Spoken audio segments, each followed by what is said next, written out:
المرجو الاشتراك في القناة وتفعيل جرس ليصلكم كل جديد. حبيت نتايا حاكم لاكاف بين يديك والفضايح يعني بزاف الفضايح. امس في موقع تاع الخبر وسجلت فيديو عندي شويه لا كرونولوجي باش لحقنا لهذا الشيء. يعني لاكاف راهي في قبضه المغرب سا سي سير. موسي بياسود ولا يحكم الي باسيف ميم اسمه اجتماعات اللي على حساب عديد من الاعضاء يقول لك ما فيهاش ما يتكلموش فوتبول.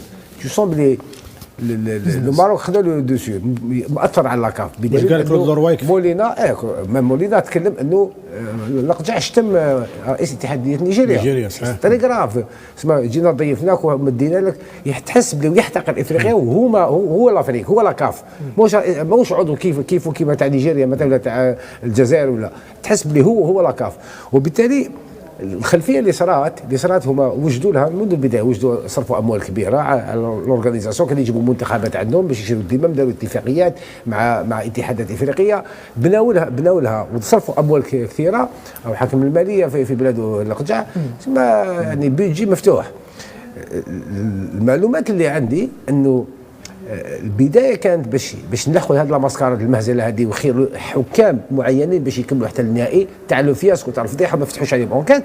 بدات عندها بالك ديما على باليش لاكاف فتحت اونكات على الامانه العامه وبتاريخ 1 أوت 2024 كتبوا بلي كاين دي زاليغاسيون شبهات يقولوا فساد او دوس على القوانين الداخليه للكاف من طرف الامانه العامه تاع الكونفدراسيون. بالتالي نفتح تحقيق نامروا الكوميسيون دوديتي دو غوفرنونس تفتح اونكات اللي ترأسها اوغوستين من نادي كونغو. ما عنديش الامانه العامه للكاف لا الامانه العامه لا فيرون من نادي كونغو فيرون اونبا هو اللي رأسها نادي كونغو.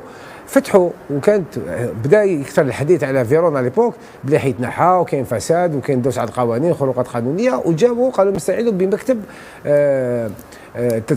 مكتب تدقيق بريفي انديبوندون بريفي. جابوا هذاك المكتب في نهايه الامر يجي لها ماروكا من تم بدات دخل فوزي القجع سيتي بريفي البيرو بدا يخدم وكان سيتم إدانة ممكن حسب الأخبار على ليبوك خلاص فيرون ما يقدرش يكمل في لاكاف وسيت بريفي يعرض الحصيلة تاعو البيرو هدايا في الجمعية العامة في القاهرة في 12 مارس 2025. البيرو هذاك تاع التدقيق قال لهم مازال ما كملت نأجلوها للموعد المقبل تاع لاسومبلي جينيرال وينعقد البيرو اكزيكوتيف.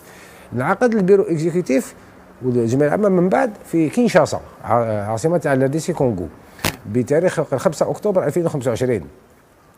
وملتم لي يعني انتر دورة مصر وكينشاسا بين مارس واكتوبر دخل فوزي القجع مع فيرون وقالوا غير انا اللي نسلكك اسكو هو اللي ورطوا هذه ما على باليش مي غادي نسلكك في البيرو المغربي راك رايح تتنحى وفيه فضيحه وفيه محاسبه نسلكك مقابل انه نعاودوا نديروا واحد في الكوميسيون داربيتراج اللي نتايا تعينوا ديروا تفرضوا في لاكاف ويكون عنده الولاء ليك باش انا ندير لكم